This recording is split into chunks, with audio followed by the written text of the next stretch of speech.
It's time to actually reread all of this amazing adventure. Enjoy me as we do so. Hello and welcome to That Man. That is me merchandise, and you know, it's been a long time since I read through all of One Piece. I know for most people just the mere words One Piece and read or watch is enough to send people into a fit of going, it's too long, and it's really not. Yeah, watching it you're going to be in for a long haul, but reading it? Nah, anyone can read this if you're dedicated enough. The end of the day, One Piece is around 90 odd volumes at this point of recording, and my intention is to read at least one of them, at least one volume every week until I'm caught up. That's going to be about 2 years. Yeah, well, I said at least. I might get through some quicker. You never know. Of course, I've got plenty of other stuff to read. That doesn't matter. We are going to look at One Piece Volume 1, and if you want to join me in this voyage, why not leave a like, why not subscribe, and you can read along with me. Like I said, we're going to do this every week, give or take, with a few exceptions, obviously when personal things kind of get in the way, or just when I kind of just can't be bothered.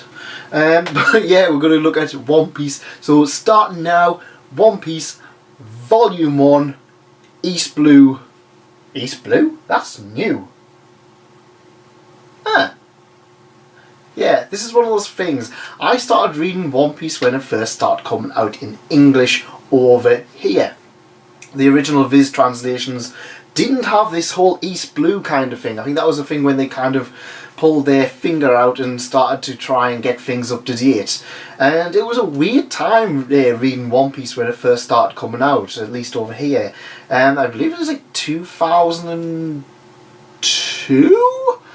It's coming up to 20 years. 2002, 2003, but they were releasing one volume every 4, 5, 6 months. In fact, what they were doing is they were releasing their own monthly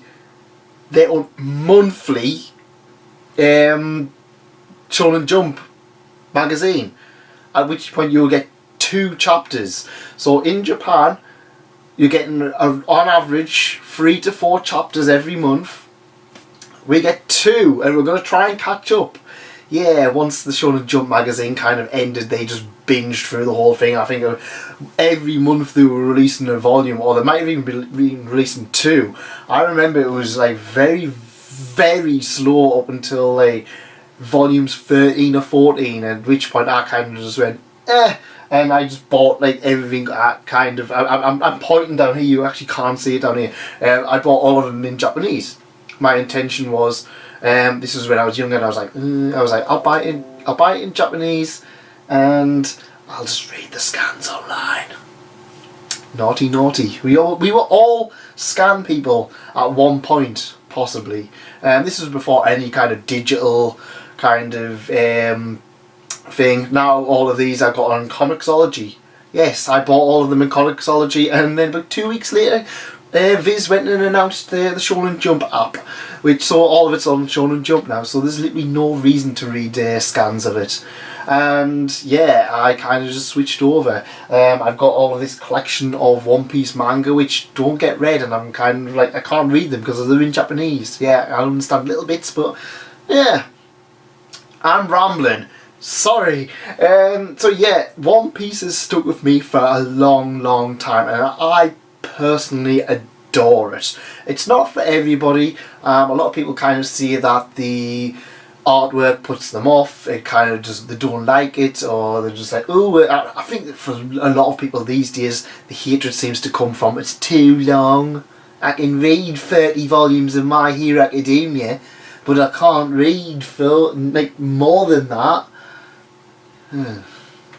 I'm not hating on My Hero Academia. That seems to be the same kind of general attitude. It's like, oh well, I can read 30 volumes or 40 volumes of this series, but no, I can't do more than that for 90 of One Piece. Oh well. And yeah, it's weird for One Piece. The early arcs, looking back on these, were quite difficult to get into, and I now kind of can see why 4Kids bought the One Piece property. Early One Piece is not really a reflection of One Piece as a whole, and a lot of stuff that happens early game kind of contradicts stuff that happens later on. For example, in the first volume, the very first chapter, we see Luffy's origin. In fact, one of the things that the anime did, I believe, cut out was how Luffy got his scar, his famous scar. He tries to cut his, he just makes a scar just so he can kind of look cool to other pirates. I think it's because Red Hair Shanks has scars, and he's just like, I've got a scar too. In fact, it's all kind of weird. It's one of those things where, like, Luffy's got this scar, this famous scar on his face, and then it's just a runaway joke. But yeah, Luffy as a child looked up to Red Hair Shanks, who reading back is a bit of a dick. In fact, he's a really horrible person. He is a generic kind of pirate you see in every kind of literature. Yah ha ha, the pirate's life for me kind of thing. We like to drink. We like to steal gold. We like to pillage and abduct and stuff like that. These are some of the words that come out of first mate Ben Beckman's mouth, and I'm just like, you're horrible people. Yeah, and even Shanks is just like, you can't swim, Luffy. Well, you're never going to be a pirate because all pirates need to swim. Whereas this day and age in One Piece, nearly every single character has a devil fruit power and nobody can swim. In fact, being on a ship kind of isn't a major issue anymore in One Piece. In fact, it's quite weird how One Piece is kind of like moved away from pirates. It's kind of still pirates and marines, but we kind of don't see the pirates being pirates anymore. It's really weird. Really weird indeed. Shanks also as well is just like, oh, all this stuff. Don't drink your milk. Oh, you're drinking your milk. Oh, pirates don't drink milk. They drink grog. And then we kind of find out that milk cures bones later on in the series, as we find out with Luffy and Brook. Yeah, Shanks, you're an idiot. No wonder you lose your arm. You weren't drinking your milk. So yes, Shanks loses his arm protecting Luffy from a creature in the sea.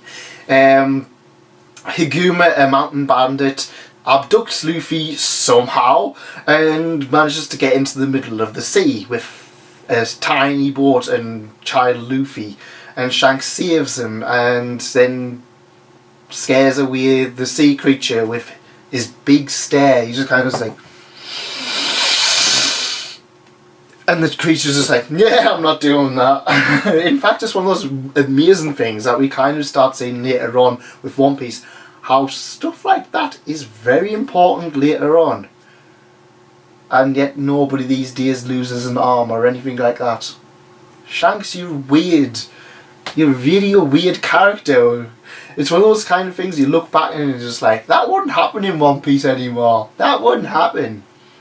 In fact, I mean, Shanks' crew talking about killing people and stuff like that, and it's just like, we saw like 5 people die in One Piece. It's like, everybody who dies just dies by Shanks. But yeah, Luffy idolizes him and really wants to be a pirate like him, to the point that he eats the gum fruit that came off the gum tree and not the devil fruit tree. Yeah. Like I said, early One Piece kind of contradicts a lot of stuff later on in One Piece. And so yeah, as the One Piece rap kind of says, yo ho ho, we took a bite of gum. But that is kind of just Luffy's story. And the whole premise of One Piece is, well, once there was a man named Goldie Roger, and he was king of the pirates. Before they hung him from the gallows, he smiled and says, my fortune is yours for the taking, but to find it, you will have to look in that place. Ever since then, pirates from all around the world try to find the One Piece. Yo, dreaming! no, we're not going to do that. So yeah, 4Kids One Piece is still one of those early things, and it's quite weird. I tried getting in the Funimation dub, but by the time I got to the dub, the sub was mentally ingrained into me. But even reading early parts of One Piece Volume 1, I still kind of get 4Kids dub, like stuff with the Gold D Roger, or Gold Roger. Yeah, that D thing never came back to haunt you 4Kids, did it? Well... So Luffy has eaten the gum gum fruit, which allows him to stretch his arms and all of his body, and he becomes a rubber man, and he can't swim, which doesn't seem to be any negative thing anyway because he couldn't swim in the first place. But the side properties of a devil fruit is that Luffy cannot swim. Yes, so he's a pirate but he can't swim. How will he ever manage? Like we said, every bloody pirate and navy officer has a devil fruit power. And so, after this, Shanks leaves Luffy's hut. He says, bring it back to me later on, because as we've already established, Shanks is an absolute dick, so he's just going to go, yeah, I'll have that back. Imagine that being the end of the series. Shanks is going, yeah, I'm having that back now. No. And so, years later, Luffy decides to take his own voyage into the sea. With a rubber dinghy and a few barrels, he just goes onto his voyage. He says he wants 10 men because Luffy's sexist. And actually means that we've actually been looking at it all wrong. We've kind of thought, oh, Luffy just wants 10 crew members. No, he wants 10 men. Nami and Robin do not count, nor does the ship. So yeah, we can still have 10 male characters and 2 females. Yeah, I think it's just mistranslation on this kind of viz thing. In fact, there's a lot of weird translations. Coming up next is the pirate hunter Zolo. Due to issues with the right to One Piece, and this is kind of a thing that we still see in JoJo. This is one of the things that JoJo people kind of was like, oh, look at this, it happens in JoJo, it's looking funny. I was like, yeah, we get Roronoa Zoro and Django, so it doesn't, we don't kind of get sued by Roronoa Zoro. Yeah, that was back when the Mask of Zoro was a thing. Now he's not. In fact, One Piece could probably just buy that name with the amount of money it makes. But yeah, it's one of those things that they kind of have to adjust stuff just to kind of not be sued by people. And this is why we see things like JoJo, where we kind of have the band names and stuff like that translated into something else. They just don't want to be sued because, as we already know, people like to sue each other, and it's like, our trademarks do this, and you can't have the same name as us. Someone might mistake it. Someone might be reading Zorro and think of Zorro. So Luffy kind of mooches from area to area, and this is kind of the weird part in Volume 1. All of the stories are kind of short, and they're kind of like, yeah, they're weird. Looking back, they're just, you don't get that epic scale of adventure. You don't get chapter after chapter of just being like, oh my god, that thing happened that we've now got 25 years later in the series. And yeah, it's weird. In fact, a lot of the early stuff is important. It is stuff that comes back later, but you don't get that impression that at this point it's that important. Stuff like Shanks using Haki, I kind of think, yeah, that seems important. But then there's other stuff that not so much. I think they've kind of got to work with the idea that this could be cancelled at some point and won't end, and yeah, they've just got to kind of expect at the beginning of this series that it was going to cancel after 20 chapters or something like that, as with most Shonen Jump stuff. Neil Latian, I miss you already. And Noah's Notes. Thank God we have Samurai 8. So Luffy goes to in another island. In fact, he gets stuck in a whirlpool, something that's an issue at the beginning of the series, but never seems to crop up almost ever again in the series. Whirlpools and weather and stuff. Yeah, I mean, they get a navigator later on, and it kind of... Yeah, it's weird. Again, early One Piece is weird. Sailing between things is a bit more of an event. Whereas now it's just like, yeah, we've been to all these islands. Can you even remember how they got to Dressrosa? I can't. And yeah, it's not really a main event anymore. It's like, yeah, they sailed there. Yeah, they went there. But this is kind of like every new island, it's an event just getting there. So Luffy's in his little dinghy, and dinghy gets destroyed and he hides in a barrel. And then he's picked up by a cabin boy named Corby. Now, Corby lives in fear from Iron Mace Alvida, the most beautiful woman in the entire series. So far. She's the only woman in the entire series so far. In fact, it's quite a weird kind of thing, is that she's very reminiscent of Big Mom. And how Big Mom was made out to be a big deal. We don't see many female heads of pirates, in fact. We kind of have Alvida, Big Mom, Boa Hancock. Oh, that's it. Oh. So yeah, she is this overweight, abusive woman who thinks she's beautiful. And yeah, fat jokes. And Luffy just kind of appears. He jumps out of the barrel, knocks out a few crew members, and he ultimately gets Corby to stand up to Alvida. After speaking to Luffy, Corby decides that he wants to announce his dream of becoming a Navy or a Marine Admiral. And almost straight away, we are given the Navy. Corrupt. Yes, because there's never any corrupt Navy officials ever again in the series. In fact, they're probably more corrupt, and that's kind of another thing that I love about the series, how they kind of portrayed pirates are all really nice and free, unless they're evil and try to kill like the daughter of a mansion, or try to take over a city, or want to destroy an entire country. They're all nice, but the Marines, them bastards. And yeah, it's very interesting how they kind of portray the Marines as idiots, weaklings, or cowards at this point in the series anyway. And in fact, that kind of continues until for around volume 10, when we start to see some proper competent Marines.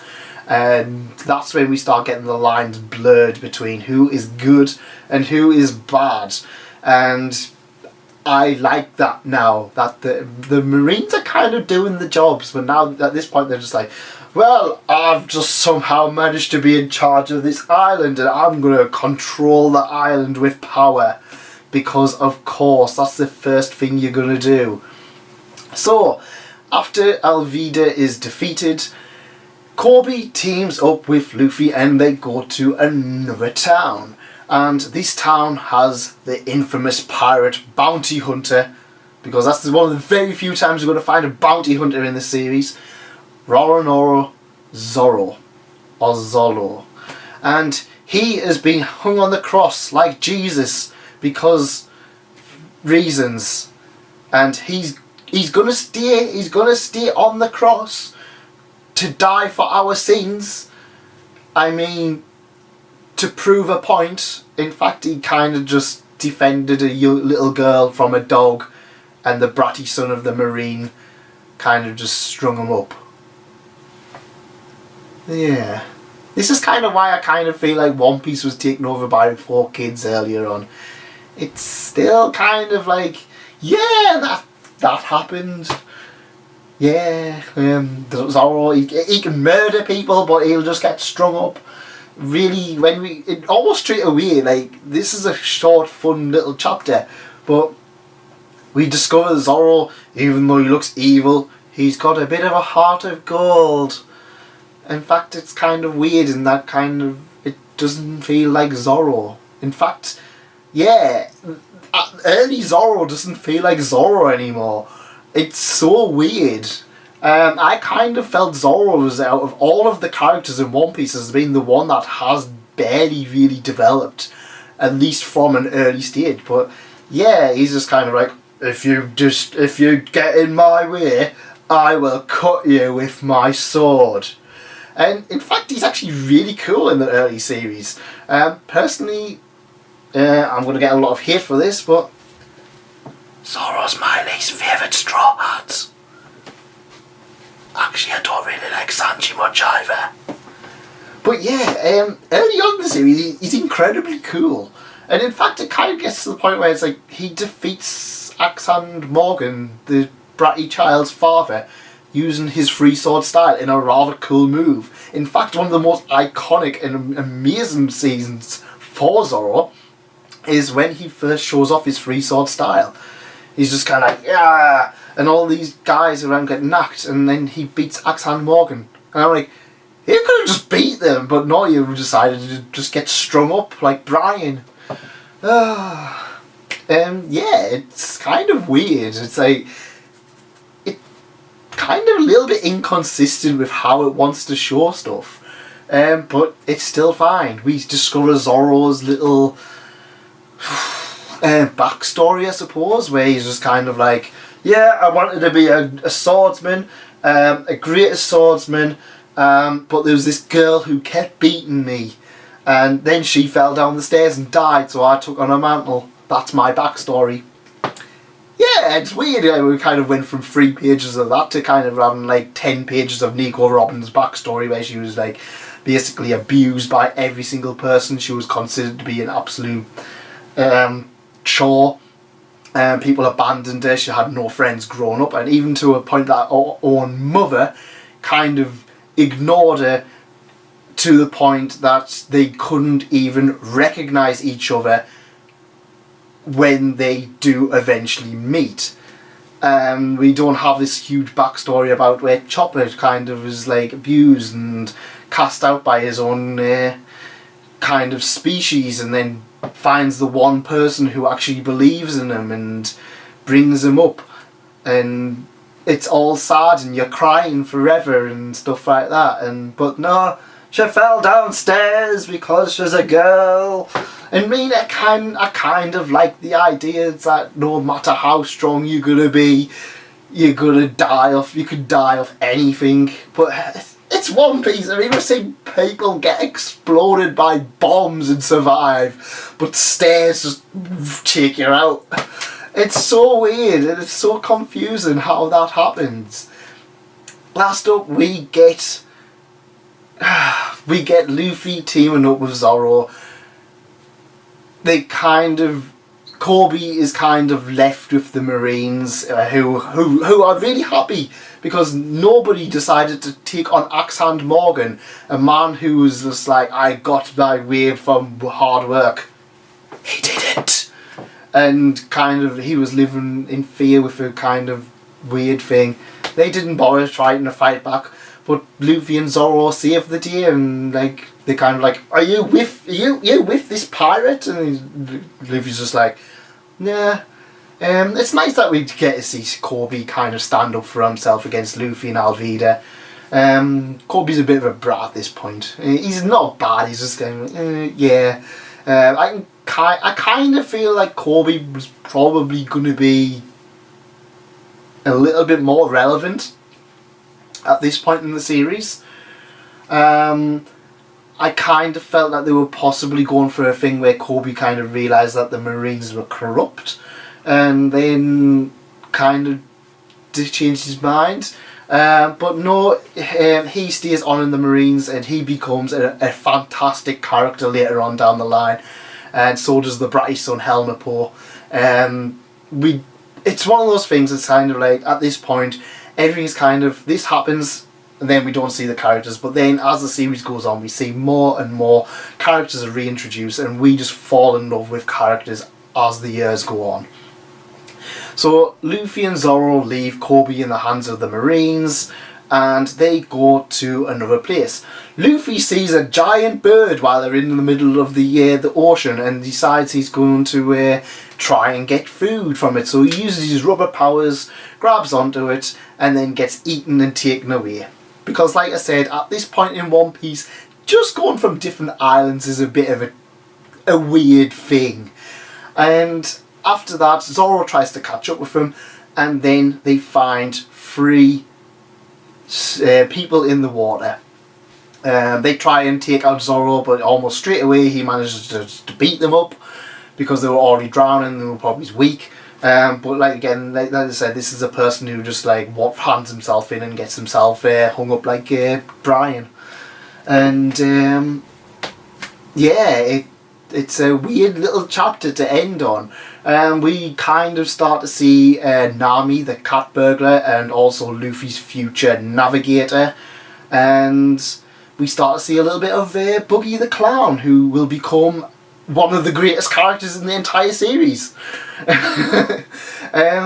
But yeah, this has been a longer episode than I originally thought, and I just kind of thought, I know I've rambled on, but it's like, it's One Piece.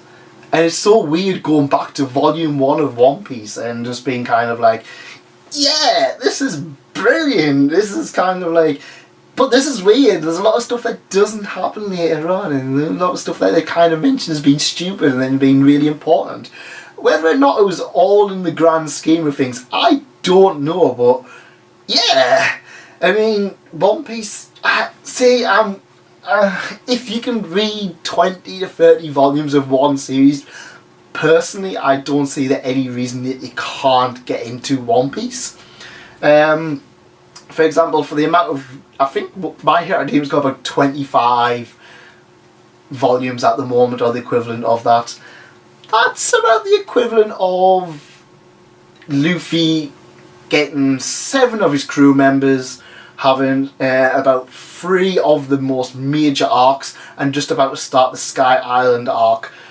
We start to see massive, huge world developments at this point. The same point My Hero Academia is at. And yeah, if you can get into My Hero Academia or Naruto or Bleach or Black Clover or anything else that's kind of long running, you can get into One Piece if you really wanted to. And I'm always going to say One Piece is worth reading. I'm never going to say it's not worth reading. And I have really enjoyed rereading this to the point that I've managed to talk for nearly half an hour about this series. I love One Piece so much, and I'm really looking forward to getting back into reading it. Honestly, I love it so much, and I hope you do too. Now, like I said, every week I'm hoping to do 1 volume of iShield 21 and 1 volume of One Piece. At the moment I've got 25 volumes already loaded onto here, and whether or not this is always going to be half an hour, I don't think so. But yeah, join me in my reading One Piece experience thing, either for the first time or reading it again, and you will see some new things that you would never thought of and possibly never thought you would enjoy. That's it from me. If you did enjoy this, please leave a like, and thank you so much for getting this far.